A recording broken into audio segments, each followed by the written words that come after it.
Alors pourquoi s'intéresser donc à la justice et au crime? Alors les raisons peuvent être diverses et variées. Alors la première, elle est peut-être tout simplement conjoncturelle, puisque quand j'ai commencé une thèse, finalement donc du côté de l'histoire contemporaine, personne s'intéressait vraiment donc à l'histoire judiciaire et aux archives. À ce moment-là, c'était le grand boom de l'histoire quantitative, donc on comptait, mais en fait personne n'avait vraiment lu les dossiers. Donc j'ai été un des premiers donc à faire une plongée donc dans les archives judiciaires.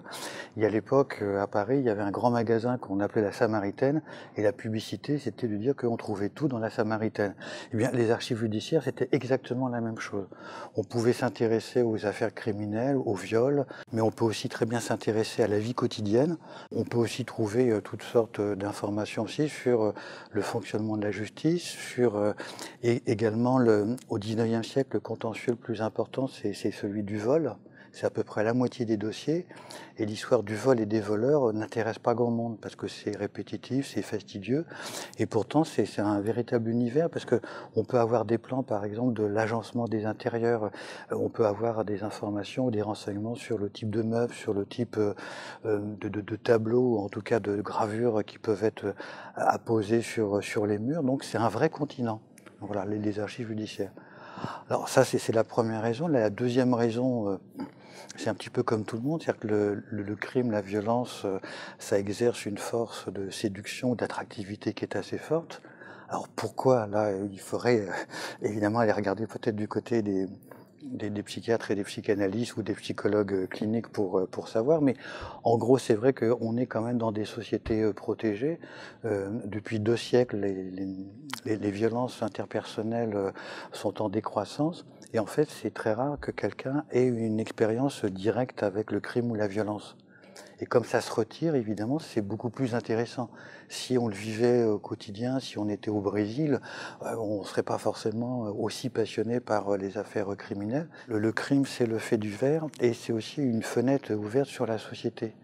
Alors on peut s'intéresser au crime lui-même, mais évidemment on peut aussi explorer d'autres aspects comme celui des émotions. Alors, quelles sont les émotions ressenties? On a dans certaines affaires criminelles au moment de l'instruction, il y a plus de 50 témoins qui sont parfois interrogés ou sollicités. Et ça, ce sont donc des sans-voix, c'est des personnes qui ne laissent pas d'écrit, qui prennent pas la parole.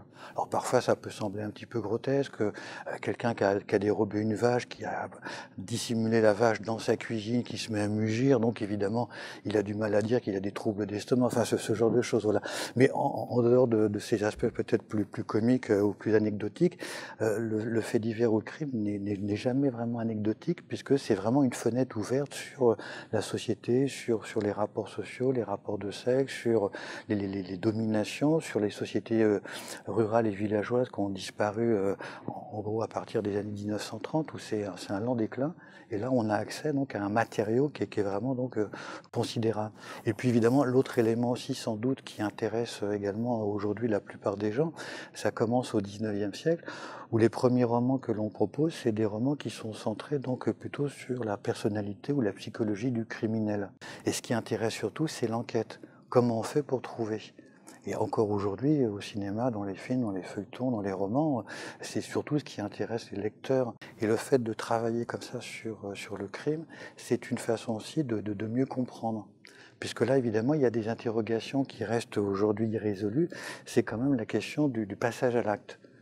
Et le crime politique est à part, puisque la plupart des spécialistes et des psychologues notamment, ou des observateurs des tribunaux comme les chroniqueurs judiciaires, disent qu'au moment du passage à l'acte, les criminels politiques s'en souviennent parfaitement du déroulé, c'est comme si le temps s'était ralenti, mais que la plupart des criminels ordinaires, que ce soit des hommes ou des femmes, finalement, il y a une sorte de blanc total. C'est pas simplement parce qu'ils n'ont pas les mots, mais c'est parfois parce que l'esprit a occulté à ce moment-là ce passage-là.